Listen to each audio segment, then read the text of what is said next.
नमस्कार, my TV समाचारमा स्वागत गर्दछु। म नबिना तामाङ।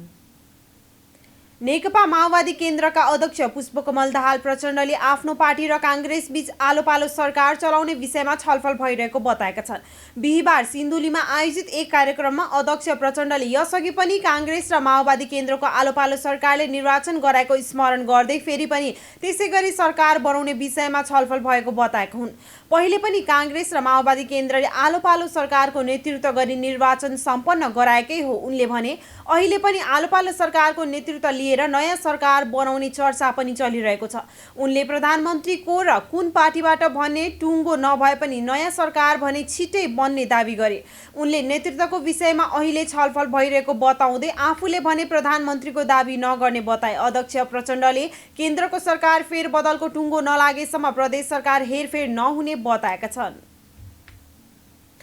नेपाल कम्युनिस्ट पार्टी एमालेको संसदीय दलको बोर्ड गठन गरिएको छ। आज बसेको एमाले संसदीय दलको बैठकले 24 सदस्यीय बोर्ड गठन गरेको सांसद शेरबहादुर तामाङले जानकारी दिए। लामो समयसम्म एमालेको संसदीय बोर्ड नभएकोले आजको बैठकले 24 जना सदस्य रहने गरी बोर्ड गठन गरेको सांसद तामाङले बताए। प्रधानमन्त्री केपी शर्मा ओलीको संयोजकत्वमा 24 जना सांसदहरूको सदस्य रहेका छन्, जसमा प्रधानमन्त्री केपी शर्मा ओली, संसदीय दलको उपनेता सुभाष चन्द्र नेम्बाङ, संसदीय दलको प्रमुख सचेतक विशाल भट्टराई र शान्ता चौधरी पदेन सदस्य रहेका छन्। त्यस्तै झलनाथ खनाल, माधव कुमार नेपाल, सुमन प्याकुरेल, विमला राई, खिमलाल भट्टराई, राधा गेवाली, दामोदर भण्डारी, बिन्दा पाण्डे, विद्या भट्टराई, राजेन्द्र राई, रेखा झा, शेरबहादुर तामाङ, छविलाल विश्वकर्मा, रघुवीर महासेठ, नारद मुनि राणा, मोहन बानिया, उपेन्द्र थापा, खेम लोहनी, सरिता नेउपाने र विमला धिताल सहितको 24 सदस्यीय बोर्ड गठन गरिएको हो। त्यस्तै आजको बैठकले एमालेको विधान संशोधन गर्नका लागि कार्यदल गठन गरेको छ। पार्टी एकीकरण पश्चात अर्कै विधान भएको र एमाले पूर्ववत रूपमा फर्किएपछि छुट्टै विधान बनाउनु पर्ने भएकाले विधान संशोधन कमिटी बनाइएको हो। नागरिक लगानी कोषले सञ्चालन गरेका योजनाबाट यो वर्षको फागुन मसान्तसम्म 1 खर्ब 67 अर्ब 79 करोड पुँजी सङ्कलन गरेको छ। कोषको 31औं वार्षिकोत्सवको अवसरमा आयोजित कार्यक्रममा कोष सञ्चालक समितिका अध्यक्ष प्राध्यापक डाक्टर रामचन्द्र भट्टराईले सङ्कलित रकम मध्ये 1 खर्ब 63 अर्ब 30 करोड रुपैयाँ लगानी गरिएको बताएका छन्। भट्टराईले उच्च आर्थिक विकास मार्फत समाजमा विद्यमान बेरोजगारीको अन्त्य गर्ने नसकेसम्म दिगो विकास र स्थायित्व प्राप्त गर्न नसकिने बताएका छन्। नयाँ बानेश्वर मिन भवनको व्यस्त सडकमा तीव्र गतिमा गुडिरहेको यात्रु बसले 2वटा ट्याक्सीलाई ठक्कर दिएको छ। अपराह्न 1:30 बजे 3 कुनेतिरबाट नयाँ बानेश्वर आइरहेको बा 1 89 23 नम्बरको मिनी बसले मिन भवन क्याम्पस पस्ने बाटोनेर रोकिराखेको 2वटा ट्याक्सीलाई ठक्कर दिएको हो। बस चालकका अनुसार गुडिरहेको बसको स्टियरिङ फेल भएकाले सन्तुलन गुमाउँदा ट्याक्सीमा ठक्कर लागेको हो। सिभिल अस्पताल नजिकको व्यस्त ठाउँमा भएको सो घटनाका बेला पैदल यात्रीहरू धमाधम बाटो काटिरहेका थिए। संजोगले बस रोकिराखेका ट्याक्सीतिर जोतिन पुगेकाले मानवीय क्षति हुन नपाएको प्रत्यक्षदर्शीले बताए। तीव्र गतिको बस अचानक बायाँतर्फ मोडिँदा बसमा यात्रा गरिरहेका मानिसहरूको हात मर्किएको र टाउको ठोकिएको थाहा भएको छ। त्यसबेला घटनास्थल वरपर ट्राफिक प्रहरी आई नपुगेको प्रत्यक्षदर्शीले बताए। चितवन जिल्ला अदालतले 4वटा गैडाको चोरी शिकारमा संलग्नताको अभियोग लागेका मधेसी शिकारीलाई थुनामा पठाउने आदेश गरेको छ भने मुख्य कारोबारी भनिएका व्यक्तिलाई धरौटीमा छाडेको छ। करिब 3.5 वर्ष चितवन राष्ट्रिय निकुञ्जमा गैडाको शून्य चोरी शिकार वर्ष मनाइएकोमा चालु आर्थिक वर्षको सुरुवातमै 4वटा गैडा मारिएका थिए। गैडा मार्ने र त्यसको खाग तथा खुर कारोबार गरेको आरोपमा निकुञ्ज जिल्ला प्रहरी र नेपाल प्रहरीको केन्द्रीय अनुसन्धान ब्युरोले माघ अन्तिम साता 14 जनालाई पक्राउ गरेको थियो। उनीहरू विरुद्ध चितवन राष्ट्रिय निकुञ्जले चितवन जिल्ला अदालतमा मुद्दा दर्ता गरेको थियो। जिल्ला न्यायाधीश गायत्री प्रसाद रेग्मीले ती मध्ये शिकारी शिकारका लागि व्यवस्थापकीय सहयोगी र खागको ओसार पोसार गरेको अभियोग लागेका व्यक्तिलाई पूर्वपक्षका लागि थुनामा पठाएका छन्। तर मुख्य कारोबारीको अभियोग लागेका 2 जनालाई भने धरौटीमा छाड्ने आदेश गरेका छन्। जिल्ला अदालतको थुनछेक आदेशमा गैडाको शिकार गरेको अभियोग लागेको तारा चेपाङ भने वीरमान सिंह प्रजा, हरिबहादुर मगर र रणबहादुर भन्ने जित बहादुर कुमारलाई थुनामा राख्न आदेश दिएको हो। त्यस्तै यी सिकारीबाट खाग किन्न र लुट्न सहभागी भएको अभियोग लागेका कैलाश आले मगर भन्ने कैलाश बाबु आले, सोमबहादुर गुरुङ, दुर्गा हरिजन भन्ने दुर्गा बहादुर सार्की, नवीन पौडेल भन्ने मेघ बहादुर नेपाली, राजेन्द्र छेत्री भन्ने पुरन रेउले र आशिष लामा भन्ने आइत तामाङलाई पनि अन्तिम फैसला होउन्जेल थुनामा राख्न आदेश दिएको छ।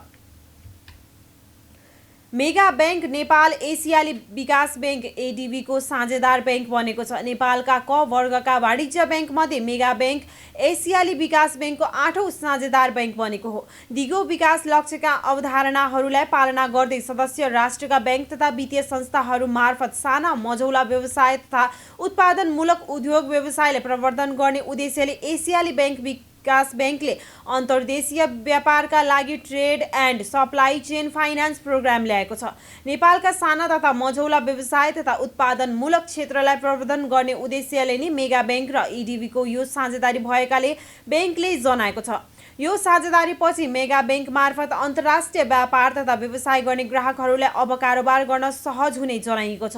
सामान आयात तथा निर्यातका लागि प्रतित पत्र जारी गर्दा एसियाली विकास बैंकले प्रत्याभूति पत्र ग्यारेन्टी दिने काम गर्छ, जसले नेपालको व्यवसाय प्रवर्धन गर्न मद्दत मिल्नुका साथै रोजगारी सृजनामा पनि सहयोग मिल्ने विश्वास मेगा बैंकको छ। मोरङको सुन्दर हरैचा नगरपालिकामा एक युवकको शव खोलामा डुबेको अवस्थामा फेला परेको छ। इलाका प्रहरी कार्यालय बेलबारीका अनुसार नगरपालिका 5 का स्थानीय 25 वर्षीय सुरज चौधरीको शव तेलिया खोलामा डुबेको अवस्थामा फेला परेको हो। प्रहरी निरीक्षक ऋषिराज ढकालका अनुसार खोलाको पुलबाट करिब 10 फिट तल खोलामा उनको शव भेटिएको हो। स्थानीयले बिहीबार बिहान करिब 6:30 बजे शव देखेपछि प्रहरीलाई खबर गरेका थिए।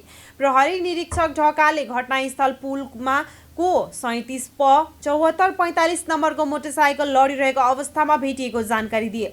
चौधरीको शव पुलमुनि र पुलमा मोटरसाइकल भेटिनुले घटना शंकास्पद रहेको प्रहरीको भनाइ छ। जिल्ला प्रहरी कार्यालय मोरङका प्रवक्ता एवं प्रहरी नायब उपरीक्षक मानबहादुर राईले मोटरसाइकल धनी राजेश चौधरी सम्पर्कमा नआएको बताए। 22 वर्षीय चौधरी प्रहरी सम्पर्कमा नआउँदा घटना थप शंकास्पद भएको उनले बताए। मोटरसाइकलमा बुधबार दिउँसो करिब 4 बजे सूरज र राजेश दुवै सँगै बाहिर निस्किएका थिए। मकवानपुरमा चालु आर्थिक वर्षको 8 महिना अवधिमा सवारी दुर्घटनाका 174 वटा घटना भएका छन्। जिल्ला ट्राफिक प्रहरी कार्यालय मकवानपुरको तथ्याङ्क अनुसार चालु आर्थिक वर्षको फागुनसम्मको अवधिमा जिल्लाका विभिन्न स्थानमा गरी कुल 174 वटा दुर्घटना भएको हो। अघिल्लो आर्थिक वर्षको तुलनामा मकवानपुरमा सवारी दुर्घटनाका घटनामा वृद्धि भएको पाइन्छ। ट्राफिक जिल्ला प्रहरी कार्यालय मकवानपुरको तथ्याङ्क अनुसार अघिल्लो वर्षको आर्थिक वर्षको अन्त्यसम्ममा मकवानपुरमा कुल 120 वटा सवारी दुर्घटनाका घटना भएका थिए। चालु आर्थिक वर्ष समाप्त हुन 4 महिना बाँकी रहँदा मकवानपुरमा अघिल्लो आर्थिक वर्षको तुलनामा 54 वटा बढी दुर्घटना भइसकेको छ। मकवानपुरमा चालु आर्थिक वर्षको 8 महिना अवधिमा सबैभन्दा कम भदौमा र सबैभन्दा बढी असोजमा दुर्घटना भएको छ।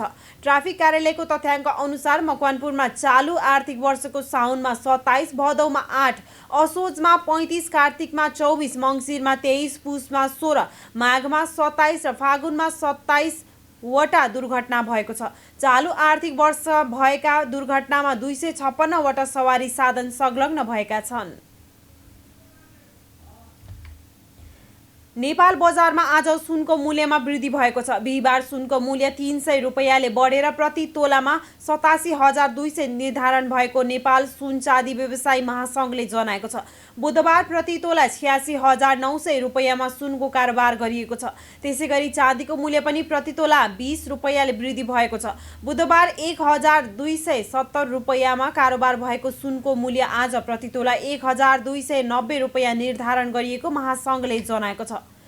नेपाली कांग्रेसले संविधान सभा सदस्य तथा पार्टीका मोरङ जिल्ला पूर्व सभापति अशोक कोइरालाको निधनप्रति दुःख व्यक्त गरेको छ। कांग्रेस सभापति शेरबहादुर देउवाले कोइरालाको निधनमा दुःख व्यक्त गरेका हुन्। कांग्रेस केन्द्रीय कार्यालयका मुख्य सचिव कृष्ण प्रसाद पौडेलका अनुसार देउवाले सरल राजनीतिक कर्मी गुमाएको बताएका छन्। उहाँको निधनबाट सिङ्गो नेपाली काङ्ग्रेसले एक असल र निष्ठावान अङ्ग्रज व्यक्तित्वसँगै मोरङको भूगोलले एक सरल राजनीतिक कर्मी गुमाएको छ। उहाँले पुर्याउनु भएको सक्रिय योगदान पार्टीमा सदा स्मरणीय रहनेछ। देउवाको भनाई उद्धृत गर्दै पौडेलले जारी गरेको विज्ञप्तिमा उल्लेख छ। कोइराला 77 वर्षको उमेरमा विराटनगर स्थित न्युरो अस्पतालमा उपचारका क्रममा निधन भएको थियो। कोइराला 19 वर्ष काङ्ग्रेस मोरङका जिल्ला कार्य समिति सभापति भएर काम गरेका थिए। विराटनगर उपमहानगरपालिका भएपछिका पहिलो मेयर कोइराला भएका थिए। कोइराला काङ्ग्रेस पूर्व सभापति एवं पूर्व प्रधानमन्त्री सुशील कोइरालाका भाइ हुन्। उनको आजै अन्त्येष्टि गरिने काङ्ग्रेस महामन्त्री डाक्टर शशाङ्क कोइरालाले जानकारी दिए। उनलाई अन्तिम श्रद्धाञ्जली दिन महामन्त्री कोइराला सहितका नेताहरू विराटनगर पुगेका छन्। किर्ते कागजात पेश गरी ठेक्का हात पारेको अभियोगमा प्रहरीले एकजना ठेकेदारलाई पक्राउ गरेको छ। भ्याली कन्स्ट्रक्सन प्रणालीका सञ्चालक समेत रहेका 41 वर्षीय रविन्द्र महर्जनलाई नेपाल प्रहरीको केन्द्रीय अनुसन्धान ब्युरो CIB को टोलीले बुधबार काठमाडौँबाट पक्राउ गरेको हो। उनले बौद्ध दर्शन प्रवर्धन तथा गुम्बा समितिको लेटर प्याड किर्ते गरेको प्रहरीले जनाएको छ। निर्माण नै सुरु नगरेको बहुतल्ले अस्पताल भवनलाई 43 करोड 37,55,900 रुपैयाँमा निर्माण सम्पन्न गरी संस्थालाई हस्तान्तरण गरेको भनी कम्पनीले प्रमाणित गरेको नक्कली कागजात महर्जनले पेश गरेका थिए। माइटिभी समाचारमा अब पालो अन्तर्राष्ट्रिय खबरको। अफगानिस्तानको राजधानी काबुलमा भएको बम विस्फोटमा परि 3 जनाको मृत्यु भएको छ। उक्त विस्फोटमा अन्य 11 जना घाइते भएका छन्। अधिकारीहरूका अनुसार सरकारी कर्मचारी बोकेको गाडीमा बिहीबार बम विस्फोट गराइएको हो। प्रतिनिधि तालिबान, अमेरिका, रुस लगायत मुलुकका प्रतिनिधिहरूबीच भेटवार्ताको तयारी भइरहेको अवस्थामा काबुलमा उक्त विस्फोट भएको हो। अफगानिस्तानको शान्ति प्रक्रियामा बिहीबारको बैठक महत्त्वपूर्ण हुने अपेक्षा गरिएको छ। काबुल प्रहरीका प्रवक्ताले 3 जनाको मृत्यु भएको पुष्टि गरे पनि यस विषयमा थप जानकारी दिएका छैनन्। बम विस्फोटको घटनामा ज्यान गुमाउनेहरूको पहिचान खुलेको छैन। घटनाको जिम्मेवारी हालसम्म कुनै पनि सङ्गठनले लिएको छैन।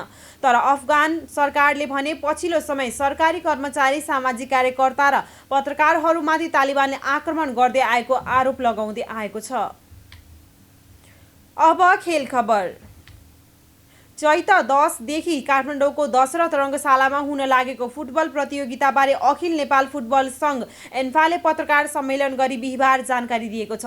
एन्फाका अनुसार प्रतियोगिताको तयार 90% सकिसकेको छ। प्रतियोगिता सञ्चालन गर्न 4 भारतीय रेफ्रीहरू आउने भएका छन्।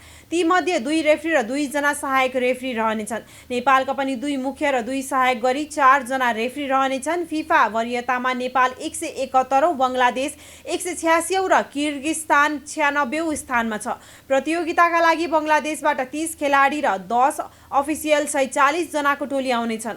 उनीहरू आजै साँझसम्म त्रिभुवन विमानस्थलमा अवतरण गर्नेछन्। प्रतियोगितामा सहभागी हुन बङ्गलादेश फुटबल सङ्घका अध्यक्ष काजी सलाहुद्दिन मार्च 22 मा आउने कार्यक्रम छ।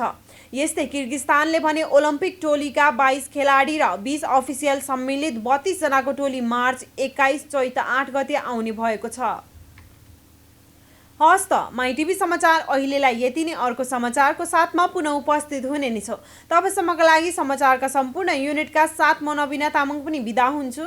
सञ्चार जगतको सहयात्री माइ टेलिभिजन हेर्दै गर्नुहोला। नमस्कार।